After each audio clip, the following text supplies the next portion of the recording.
പരിശുദ്ധമായ ദേവാലയത്തിലേക്ക് രണ്ടാം ദിവസമായ ആഗോള മരിയൻ തീർത്ഥാടന കേന്ദ്രമായ പരിശുദ്ധ ദൈവമാതാവിന്റെ ഇടക്കെട്ട് സ്ഥിതി ചെയ്യുന്ന സ്വർഗത്തിലേക്ക് അടുക്കപ്പെട്ടപ്പോൾ തോമാസ് ശ്ലീഹായ്ക്ക് ഇട്ടുകൊടുത്ത മാതാവിന്റെ ഇടക്കെട്ടിന്റെ ഒരു അംശമാണ് ഈ പരിശുദ്ധമായ ദേവാലയത്തിൽ സ്ഥിതി ചെയ്യുന്നത്. ആ ഇടക്കെട്ടിലേക്ക് തൊട്ട് അതിൽ നിന്ന് നോക്കി പ്രാർത്ഥിക്കുന്നവർക്ക് ദൈവം അനുഗ്രഹങ്ങൾ നൽകട്ടെ.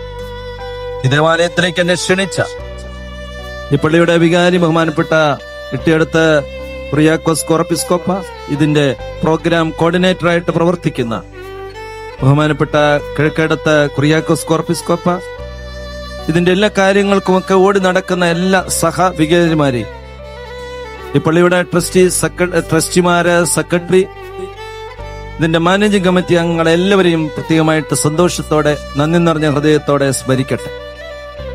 ഈ ദേവാലയം എത്രമാത്രം അനുഗ്രഹകരമായിട്ട് മുന്നോട്ട് പോകുന്നുവെന്ന് ഞാൻ പറയാതെ തന്നെ അറിയാം.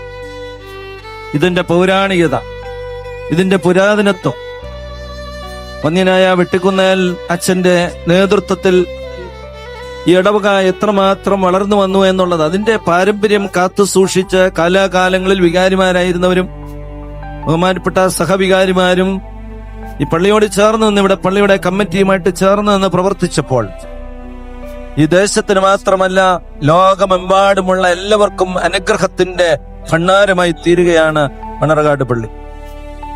നമുക്കറിയാം, ഈ 2023 ഈ വിശുദ്ധ ദേവാലയത്തിന്റെ മത്ബഹ, അതിന്റെ പൗരാണികത നഷ്ടപ്പെട്ടു പോകാതെ ഭംഗിയായിട്ട് അത് നവീകരിക്കുകയും അതേ തുടർന്ന് ദേവാലയത്തിന്റെ ഉൾഭാഗം അതുപോലെ തന്നെ പൗരാണികത നഷ്ടപ്പെടാതെ തന്നെ വളരെ നല്ല രീതിയിൽ അത് നവീകരിക്കുകയും ഈ കഴിഞ്ഞ ദിവസങ്ങളിൽ ഇതിന്റെ പടിഞ്ഞാറ് വശത്തുള്ള നാടകശാല മോണ്ടളം, അതോടൊപ്പം തന്നെ മണർകാട് കവലയിൽ എല്ലാവരും വന്ന് പ്രാർത്ഥിക്കുന്ന മണർകാട് കവലയിൽ പരിശുദ്ധ ദൈവമാതാവിന്റെ ഫോട്ടോയിൽ ചിത്രം ആ മെയിൻ റോഡിലാണ് ഇരിക്കുമ്പോൾ അതിലേക്ക് നോക്കി പ്രാർത്ഥിക്കുകയും വഴിപാടടയ്ക്കുകയും ചെയ്യുന്ന ആ മണർകാട് പള്ളിയുടെ കവലയിലുള്ളതായി കുരിശും തൊട്ടി നവീകരിച്ച ഇടവും മെത്രാപ്പോലീത്ത സമർപ്പിക്കുകയും ചെയ്തു.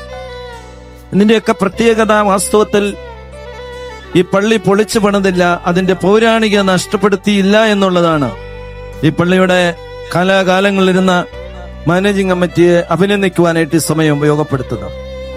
അവരതിന്റെ മാറ്റി ഉൾക്കൊണ്ടുകൊണ്ട് അതിന്റെ ലക്ഷ്യം മനസ്സിലാക്കിക്കൊണ്ട് പള്ളിയുടെ വിശുദ്ധിയും പരിപാവനതയും പൗരാണികതയും നഷ്ടപ്പെട്ടു പോകാതെ ഭംഗിയായിട്ട് അത് നവീകരിക്കാനായിട്ട് സാധിച്ച ആ കാലഘട്ടങ്ങളിലിരുന്ന ഇപ്പോൾ ഇരിക്കുന്ന പള്ളിയുടെ മാനേജിംഗ് കമ്മിറ്റി അംഗങ്ങളെ, വികാരിമാരെയും സഹവികാരിമാരെയും അനുമോദിക്കട്ടെ.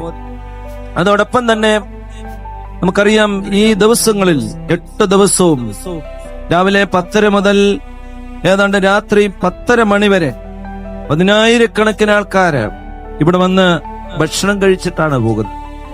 ഇവിടെ വന്നവരാരും വിശന്ന് കടന്നു പോകുവാനായിട്ട് ഇടവക്കാരും മാനേജിംഗ് കമ്മിറ്റിയും ആഗ്രഹിക്കുന്നില്ല.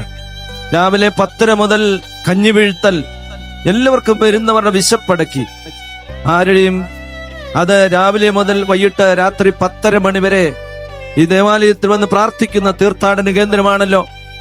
വിശുദ്ധ കുർബാനയിൽ മാത്രമല്ല മറ്റ് സമയങ്ങളിലുമൊക്കെ കടന്നു വരുന്നവര് ഇവിടെ കടന്നു വന്ന് ഭക്ഷണം കഴിച്ചിട്ടാണ് മടങ്ങിപ്പോകുന്നത്.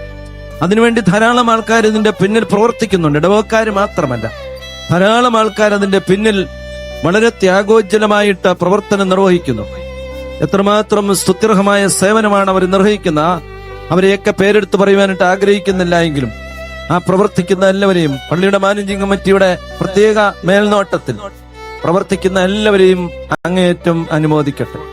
ഒരു തടസ്സവും കൂടാതെ ഭരണാധികാരികൾ നൽകുന്നതായ മാർഗനിർദ്ദേശങ്ങൾ സ്വീകരിച്ച് ഈ ഇടവകയുടെ 8 ദിവസവും നടക്കുന്ന പെരുന്നാളും അതിന്റെ 8 നോയമ്പ് ചടങ്ങുകളും ഒക്കെ അനുഗ്രഹകരമാക്കി തീർക്കുവാനായിട്ട് ഈ ദേശത്തുള്ളവര്, ഇവിടുത്തെ നാനാജാതി മതസ്ഥർ എത്രമാത്രം പ്രയത്നിക്കുന്നു എന്നുള്ളത് ഞങ്ങൾക്ക് പലപ്പോഴും മനസ്സിലാക്കുവാനായിട്ട് കഴിയും.